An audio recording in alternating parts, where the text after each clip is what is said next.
Hello there, it's Tania Gabrielle, Wealth Astro-Numerologist. Welcome to Star Codes, the forecast where we look at an upcoming event in the stars and numbers, the astrology and numerology. And in this case, we are entering a mega week.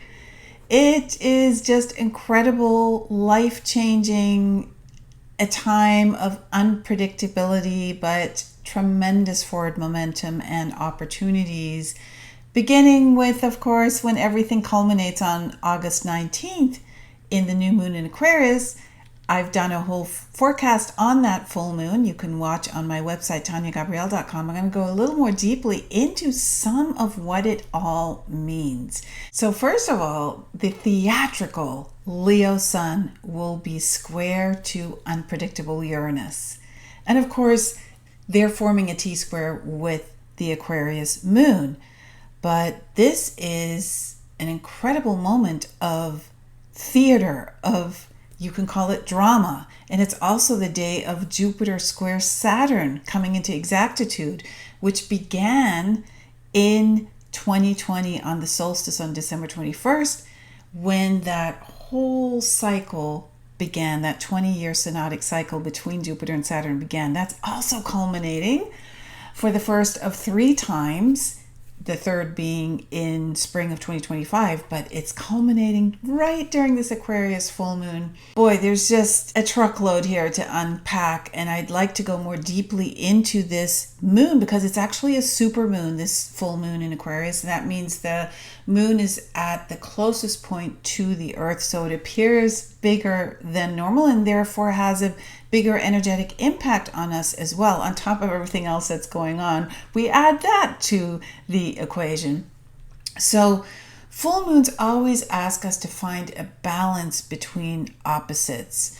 And these opposites are qualities, or they can also be people in our life, but usually they're qualities. And in this case, the fiery Leo sun, which loves to live in the moment and be honored and be respected and has a deep heart connection, is opposite to the free-flowing Aquarius moon, which is all about the future and independence and seeking freedom, and also not wanting to conform and being much more bird's eye view, intellectually objective, and into innovation and astrology and numerology and the out there things, the more ingenious qualities and tangential ideas. So we're looking at this shift, this change, this cosmic phase that's coming into a major moment here of oppositional energy to help us see the light. Now, the sun is our light. The sun is our star. The sun always shines the light. And this is happening on the 19th of August, this beginning of the week mega event with all the bells and whistles. And 19 in numerology is the Prince of Heaven number, which is the number of the sun. It was the name the ancients gave the sun, Prince of Heaven. So we have a lot of sun energy, a lot of enlightenment, delight, and in general lighting up the truth energy.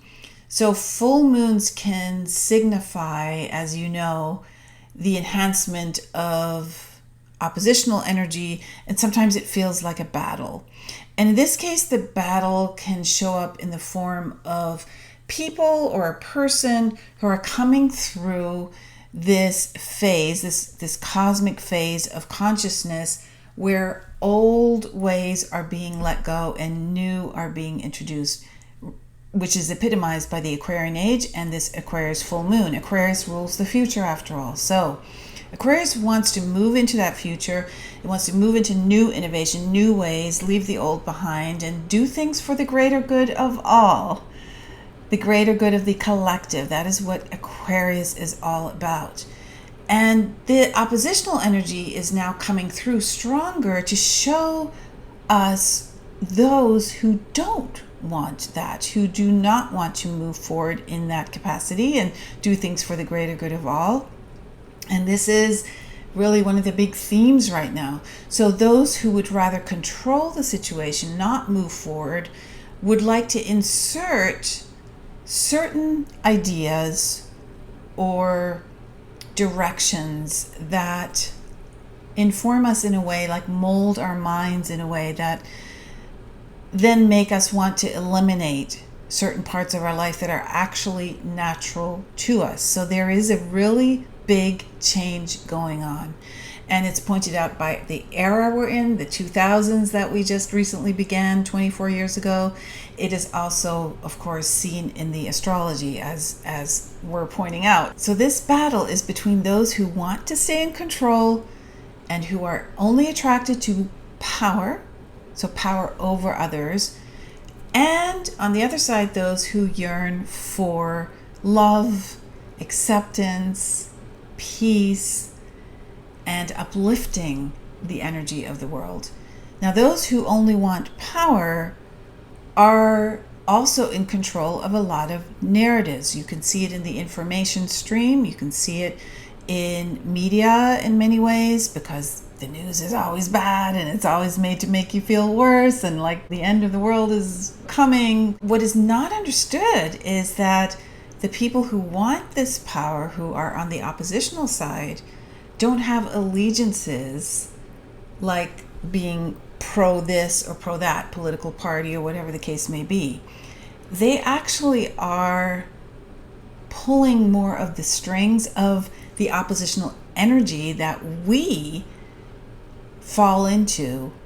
And when we fall into that oppositional energy, we can't use our intuition, because we are so filled with reactionary energy, wanting to defend ourselves or being aggressive, that we lose our ability to use the incredible Aquarian tool of intuition. So it's important to note any energy that feels like it's the reverse of love, the reverse of security, of joy, the reverse of everything that stabilizes life, our morals, our integrity. Pay attention to that energy. This energy is the opposite of being honorable or being helpful or being reliable. And so it's very important during this time to tune into our intuitive energy, to do good, to be good, because then we will receive good. And that is really a natural law. That is a powerful law, a divine law. What you do, what you think, what you focus on comes back to you. And so if you are distracted by the oppositional energy, you may be focusing on things that are not going to be very helpful to you, that are detrimental to energy that you then will be putting into motion that then comes back to you. Goes without saying, right? Well, Uranus is fortunately coming in with this full moon on Monday, Moon Day, and creating a major impact, because as you know, full moons can increase emotional excitability, and this will be definitely a full moon where that is increased. And it's not only because it's a super moon, it's not only because the Leo sun is more theatrical, but it's mostly, or in large part, due because of this eccentric Uranian energy, Uranus, which is the only planet that lies on its side of all the planets, with the rings going up and down, right? Not with, like Saturn, where the rings are horizontal. It's the most eccentric energy of the planetary energy in astrology. And Uranus is at 27 degrees exactly square to the sun and moon, creating a T-square. And this T-square is made even more powerful because Uranus is in the apex position. So if you imagine a big T in the heavens where the sun and Mercury retrograde are in Leo, opposite the moon in Aquarius, they're all 27 degrees sun, 27 degrees moon, and then Uranus in Taurus at 27 degrees. That is the apex. It's the stem. It is the most powerful position in a T-square. And that means that Uranus is taking the power seat. And Uranus shows how the tension of this T-square is being released. And it's being released through excitement, through instability, through inspiration, through innovation. And there will be a fair amount of this energy that will be released in places like media or possibly your personal life, sudden events that may occur, or just significant changes being initiated. And that's not just on the day of the full moon, by the way, that would be for the weeks following the full moon. So this uncertainty, this scrambled energy is present, but you will make it through. We will make it through. Uncertainty is part of any major shift. When you have space and time during these moments of uncertainty to go outside, to be outside, to take a drive or take a hike or explore and commune with nature in some way, have a cup of tea, look at the stars, that is how you will stay grounded now. Uranus is in Taurus, an earth sign, a sign that really is connected to farming and beautiful food and beauty in general, and it's ruled by Venus.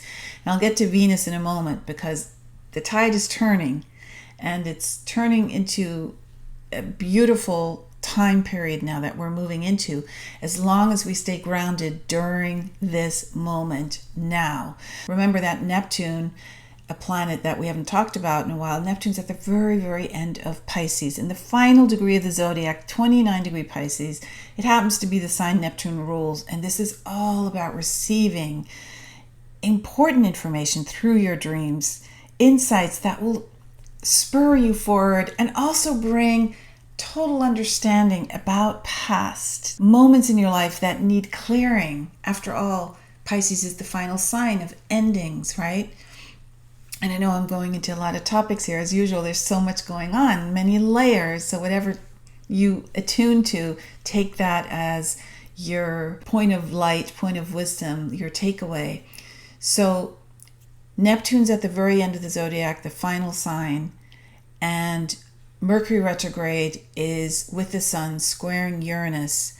And that will, since Uranus is always like a wild card, it will feel like many surprises, especially in the realms of media, technology, can be enhanced. But some of those surprises mean that you are tuning in at a much higher level to commune with the divine. After all, Mercury is the divine messenger, and you are seriously with the sun and Mercury together in Leo, receiving big insights, big downloads.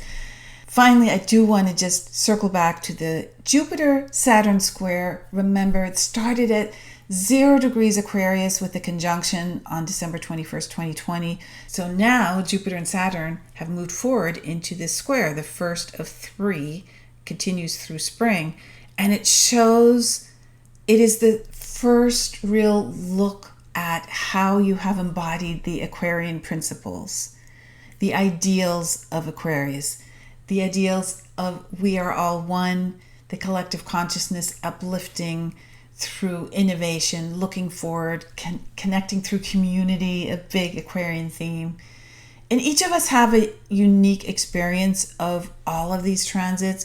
Regarding the square, it really depends on where these planets are in your birth chart. Where are they transiting through your natal chart? Are they strongly aspecting natal planets or certain really powerful areas of your chart, like the ascendant or midheaven? All of that is important as well. But in general, since Jupiter and Saturn are really the definition of social planets, they show the impact of larger roles that we play in society and the social groups that we identify with, that we join with, that we take part in terms of movements. And Aquarian age movements are very much about forward momentum and freedom. So this is all part of the theme of the setting yourself free from not being taken on a roller coaster. And finally, later in the week, the celestial fireworks, of course, culminate with this full moon. It does continue the energy because it has to be assimilated. But we then have a lot of beautiful energy of retrospection and release and even resurrection. And that comes from Mercury and Venus. Venus is the ruler of Taurus and Libra. Uranus, the ruler of the full moon, is in Taurus. Mercury is currently in retrograde in Leo, where the sun is during the full moon, so they really play a big role, and they have some beautiful aspects coming up. Mercury retrograde sextiles Mars on August 24th. That's a beautiful, harmonious, vigorous, energetic up level of confidence. Then we have Venus trine Uranus on August 27th. Uranus being in Venus's home sign. This is beautiful for the assimilation of the incredible insights you're receiving. Mercury stations direct on the 28th of August, and on that same day we have Venus opposite Neptune, which is very much about looking at, do you have a sense of beauty and joy in your life? Is there a sense of art? Are you listening to beautiful music? Do you have a sense of what beauty means? And finally, Venus trines Pluto on August 29th, a day later. Pluto will be at 0 degrees Aquarius, almost moving back into Capricorn, which happens on September 1st, just 3 days later.